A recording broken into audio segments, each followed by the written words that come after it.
Hello guys and welcome back. इस video में हम लोग बात करेंगे प्रोग्रामिंग सेक्शन की जो 2019 में आया हुआ है, ठीक है, आईसीएसई बोर्ड में यानी क्लास 10th में, ठीक है।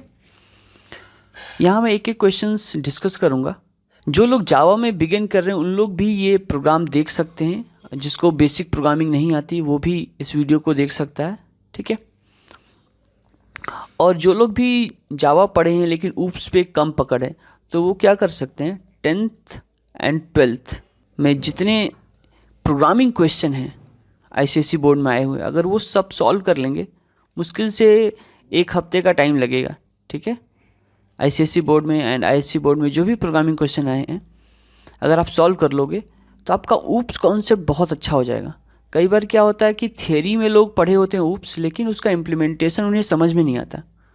तो अगर आप बिगिनर हो जावा में एंड ऊप्स में दिक्कत हो रही है, अगर इवन आप 10th-12th में नहीं हो, इट डजेंट मैटर, आप इस क्वेश्चंस को सॉल्व कर लो और आप मास्टर हो जाओगे। तो ठीक है, हम लोग बिगिन करते हैं। ये थोड़ा डिस्क्रिप्टिव टाइप का क्वेश्चन है, एक एक लाइन पढ़ते जाइए, इंप्लीमेंट करते जाइए। तो क्या कह रहा है, डिज़ाइन ए क्लास नेम शोरूम। तो मैंने यहाँ लिख लिया क्लास शोरूम, राइट।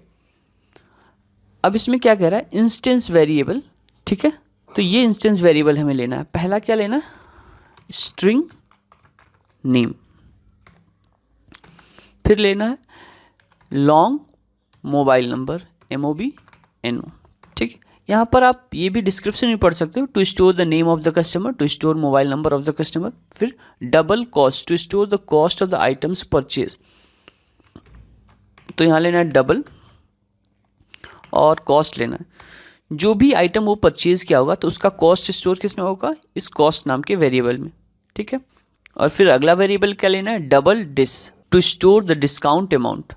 तो डिस्काउंट स्टोर करने के लिए एक और डबल वेरिएबल लेना पड़ेगा, double discount. Double amount, to store the amount to be paid after discount. तो कॉस्ट में तो कॉस्ट आएगा, फिर डिस्काउंट माइनस करने के बाद जो अमाउंट स्टोर करना होगा उसके लिए एक और वेरिएबल लेना है, राइट। तो अमाउंट वेरिएबल ले ली। अब हमें मेथड्स बनाने हैं, ठीक है। तो मेथड्स में पहला showroom, default constructor to initialise the data members. तो यहाँ कंस्ट्रक्टर बनाना है और ऑब्वियस सी बात है class name and constructor name same होगा। डिफ़ॉल्ट कंस्ट्रक्टर है तो इसमें कोई भी इनपुट पैरामीटर्स नहीं होंगे, राइट।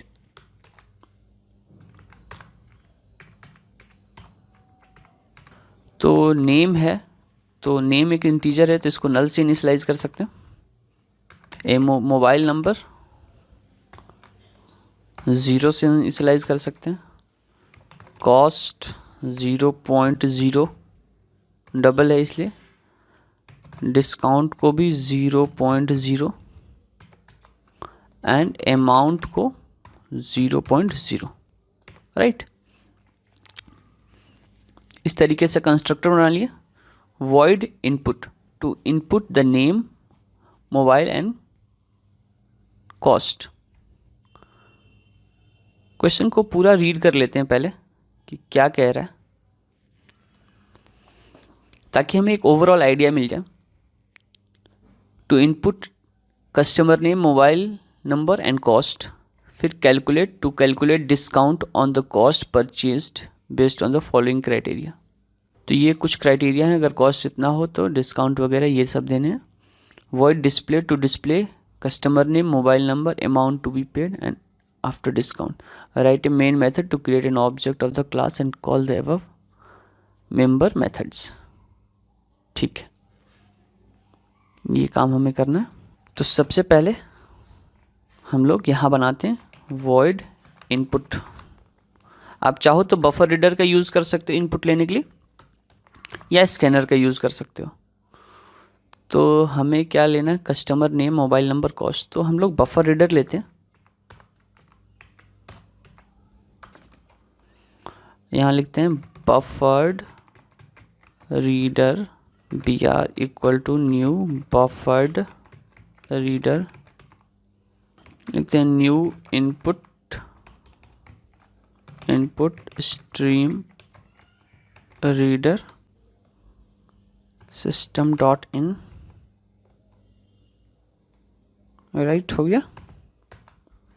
यहाँ लिख देते हैं थ्रोज आईओ एक्सेप्शन। जब भी हम बफर रीडर यूज़ करेंगे तो हमें आईओ एक्सेप्शन को थ्रो करना पड़ेगा। अब हम देख लेते हैं हमें इनपुट क्या क्या लेना है। हमें इनपुट लेना है customer name, right, mobile number and cost. तो यहाँ एक मैसेज दे देते हैं system.out.println enter customer name, cost of item, and one more thing was required, mobile number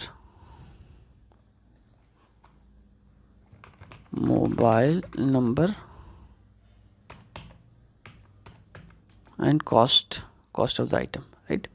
इसको डबल कोट्स में इंक्लोज कर देंगे। और जो सबसे पहली वैल्यू आएगी स्ट्रिंग टाइप का होगा,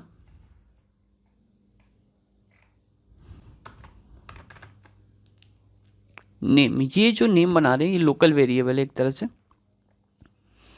तो नेम, और यहाँ लिखते हैं br.readline। बफर रीडर यूज़ कर रहे हैं तो यहाँ पर इंपोर्ट भी कर लेते हैं, इंपोर्ट java.io.strict। अब चाहो तो बफर रीडर क्लास कर सकते हो, लेकिन मैं इनपुट आउटपुट के सारे क्लासेस इंपोर्ट कर ले रहा हूँ, राइट। तो नेम आ गया। आफ्टर दैट मुझे मोबाइल नंबर चाहिए, तो लॉन्ग मोबाइल नंबर, वही नाम ले लेता हूँ, लेकिन ये लोकल वेरिएबल से, तो ये डिफरेंट है इंस्टेंस वेरिएबल से, ठीक है। और यहाँ ले लेता हूँ लॉन्ग डॉट पार्स लॉन्ग, और इसमें लिखता हूँ br.read line, राइट, परफेक्ट। तो हमारा नेम रीड हो गया, हमारा मोबाइल नंबर रीड हो गया। अब हमें क्या करना है, हमें आइटम का कॉस्ट भी रीड करना है। तो यहाँ लिखते हैं कॉस्ट, और ये डबल में ले लेते हैं, cost equal to double dot parse double, और यहाँ लिखते हैं br.read line, राइट। और यहाँ पर ऐसा कर लेते हैं, एक काम और कर सकते हैं, अगर हम चाहें तो लोकल वेरिएबल ना बनाएं, हम लोग डायरेक्ट इंस्टेंस वेरिएबल को यूज़ कर सकते हैं। तो क्योंकि ऑलरेडी इंस्टेंस वेरिएबल बने हैं तो डेटा टाइप्स हटा देते हैं और डायरेक्टली इंस्टेंस वेरिएबल यूज़ हो जाएंगे, ठीक है। जो बाहर हमने डिक्लेयर किया है वेरिएबल्स, ये डायरेक्टली यूज़ हो जाएंगे, कोई दिक्कत नहीं है। तो इनपुट हो गया। अब हम क्या करते हैं, आगे पढ़ते हैं, calculate discount on the purchase item, ठीक है। अब डिस्काउंट कैलकुलेट करते हैं। तो अगर ये 10,000 से कम है तो 5% डिस्काउंट होगा, राइट। इसको छोटा कर लेते हैं और यहाँ लिखते हैं void calculate,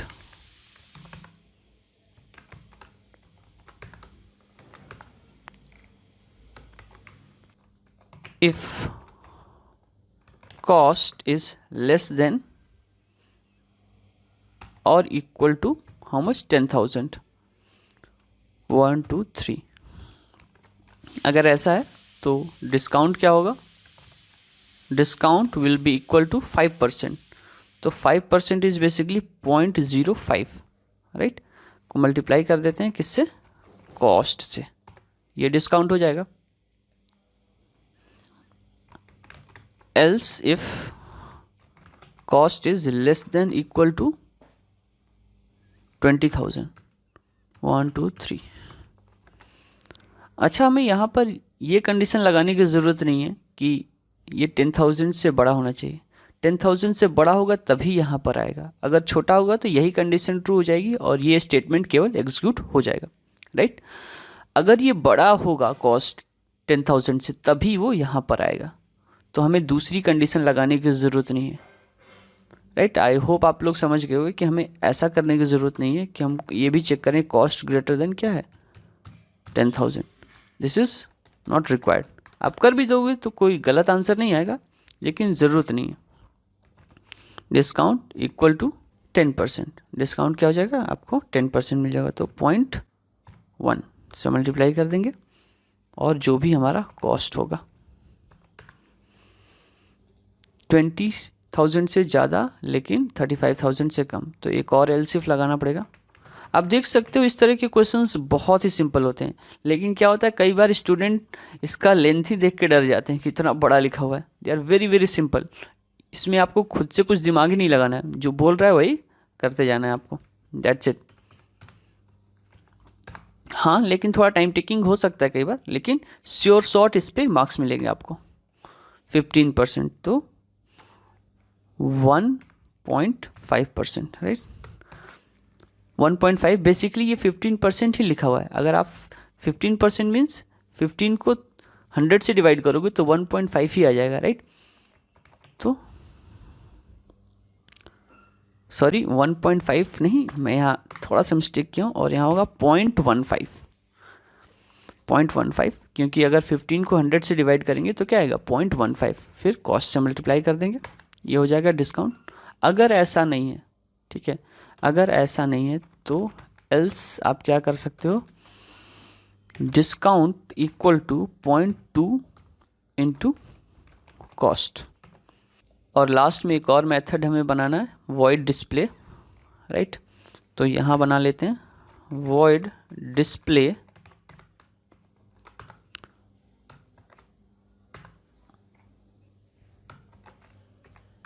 और यहाँ क्या डिस्प्ले करना है हमें, system out dot println name equal to, इसके बाद क्या कर दें कस्टमर नेम। कस्टमर नेम हमारा कहाँ है, नेम में है, तो यहाँ लिख देते हैं name, that's it. System dot out dot println। अगला हमें क्या डिस्प्ले करना है, mobile number equal to MOBNO, I think this was the name, या यही था। और आफ्टर दैट क्या डिस्प्ले करना हमें, amount to be paid after discount.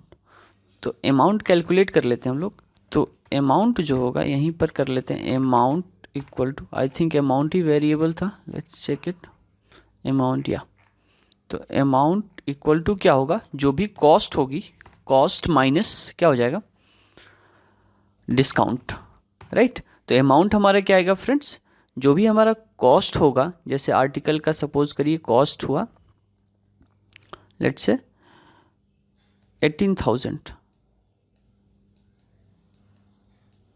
तो इस पे डिस्काउंट कितना मिलेगा हमें, डिस्काउंट मिलेगा हमको 10%, तो 10% मीन्स 1,800, ठीक है, ये डिस्काउंट मिलेगा। और ये चीज़ हम लोग माइनस करेंगे इसमें से, तो around 16,000,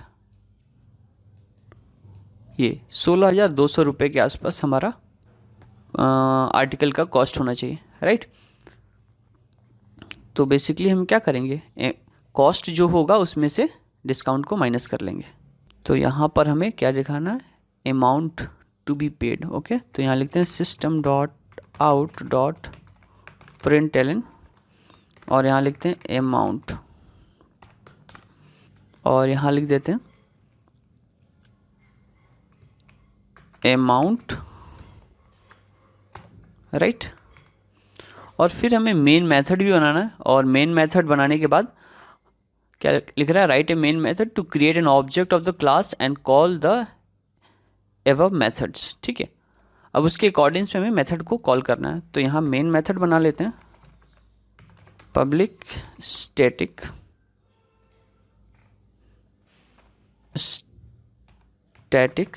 void main string args,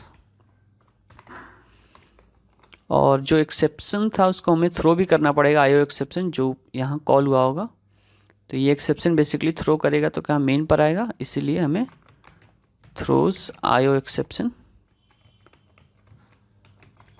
करना पड़ेगा, राइट। स्टैटिक के स्पेलिंग गलत हो गया था, इसको सही कर लेते हैं। अब हम क्या करते हैं, हमें अकॉर्डिंगली मेथड्स को कॉल करना पड़ेगा। सारे मेथड्स नॉन स्टैटिक हैं तो हमें क्लास का ऑब्जेक्ट बनाना पड़ेगा। तो यहाँ लिखते हैं show room O B equal to new showroom,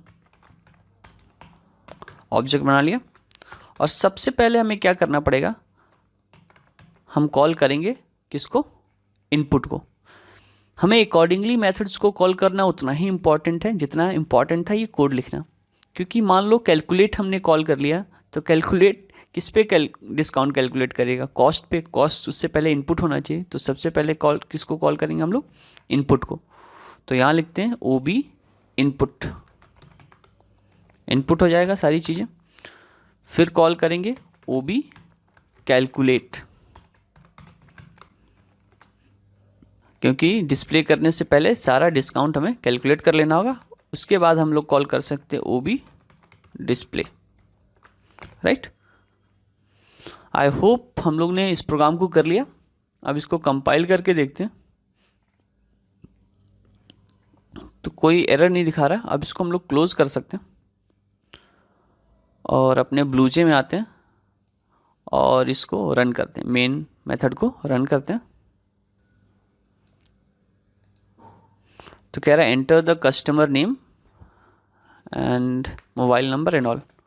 तो इनपुट देते हैं, लेट से मैं देता हूँ, मैं अपना नाम दे देता हूँ विक्की सिंह, ठीक है। और इसके बाद मुझे देना है मोबाइल नंबर, तो लेट से 1 2 ये मोबाइल नंबर ऐसे मैंने दे दिया। और फिर कॉस्ट ऑफ द आर्टिकल कितना देता हूँ, कॉस्ट ऑफ द आर्टिकल दे देता हूँ 18,000, राइट। तो जैसा हम लोग ने डिस्कस किया था कि हमारा अमाउंट कितना आना चाहिए, 16,200, राइट। तो ये डेटा डिस्प्ले हो रहा है। तो इस तरीके से हम लोग ये प्रोग्राम को सॉल्व कर सकते हैं, राइट। तो इसमें आप देखो बहुत सारी चीज़ें डिस्कस की गई हैं। एक बार मैं प्रोग्राम को ओपन करता हूँ, तो कैसे इंस्टेंस वेरिएबल बनाना है, ठीक है, कंस्ट्रक्टर डिस्कस किया गया है, राइट। इनपुट तो प्रॉपर फॉर्मेट में किया गया है। कई बार क्या होता है, स्टूडेंट पढ़ तो लेते हैं ऊप्स कॉन्सेप्ट लेकिन उसका यूज़ नहीं करते। तो इनपुट अलग लिया गया है, अलग अलग मेथड बनाया गया है कैलकुलेट करने के लिए, डिस्प्ले करने के लिए, राइट। तो इस तरीके से ये प्रोग्राम को हम लोग सॉल्व कर सकते हैं। Thank you friends for watching this video. अगर आपको ये वीडियो अच्छा लगा तो आप प्लीज़ इसको लाइक करो, ठीक है।